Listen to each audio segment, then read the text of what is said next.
네, 오늘은 부동산 노답, 답이 없는 사기 1위부터 5위에 대해서 알아보도록 하겠습니다.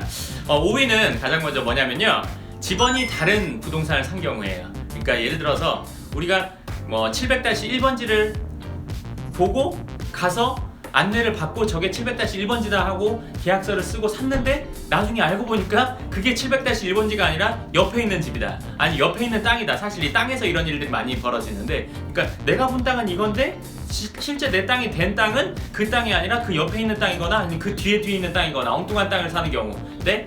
이게 바로 5위였고요. 그리고 4위는 뭐냐면, 우리가 부동산을 살 때 참 드문 경우긴 한데 뭐냐면 가보지 않고 사는 경우가 있어요. 찾아보지도 않고, 그러니까 뭐 검색도 안 해보고 사는 경우가 있는데, 그런 경우에 사고 나서 몇 년 뒤에 이게 땅값이 오를 거니까 이거는 그냥 사기만 하면 된다 해서 샀고 나서 몇 년이 지났는데 알고 보니까 그게 또 팔리지도 않고 생각대로 그 가격도 안 올랐어요. 그때 가봤더니 이게 완전 산비탈이다, 이런 경우들이 있어요. 그러니까 내가 살려고 했던 부동산을 사긴 했는데 알고 보니까 그게 엉뚱한 거였다. 이게 4위라고 보시면 되고요. 그 3위는 흔히 많이 들어본 이 기획부동산을 통해서 땅을 샀는데 그게 이제 지분인 경우를 산 경우. 그러니까 예를 들어서 100평인데 100명이 100분의 1씩 나눠서 산 경우. 그러니까 그 땅을 팔거나 아니면 개발하거나 하려면 100명이 모두 다 동의를 해야 되거든요.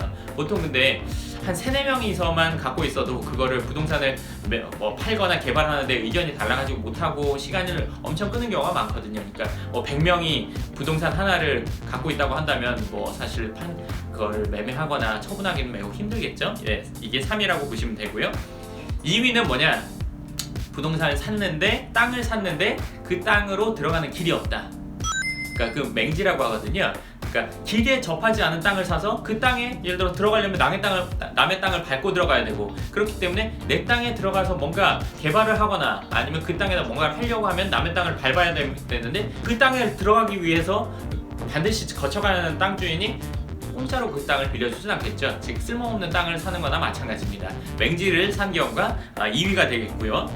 첫 번째, 이 노답 사기 첫 번째는 지금까지 것과 조금 다른데, 요거는 뭐냐면 전세 사기입니다. 제가 이 1위로 꼽은 이유는, 전세 사기 같은 경우는 우리가 집을 구하려고 내 전 재산을 털어서 예를 들어서 전셋집을 구했는데 그 돈을 다 날리게 되는 경우거든요. 그렇기 때문에 1위로 꼽았는데요. 이 전세 사기 같은 경우는 당할 때 딱 뭐 몇 가지 포인트가 있어요. 그러니까 그것만 사실 조심하면 크게 이건 당하기 힘든데, 첫 번째는 인근 시세보다 최소 10% 이상 싸다, 이거 의심해봐야 돼요.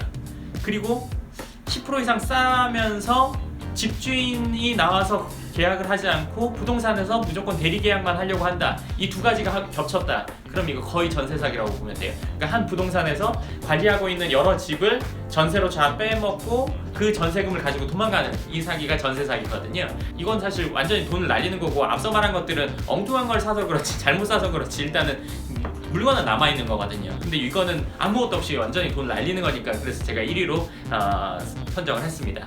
네, 지금까지 부동산에 대한 노답 사기 1위부터 5위까지를 알려드렸습니다.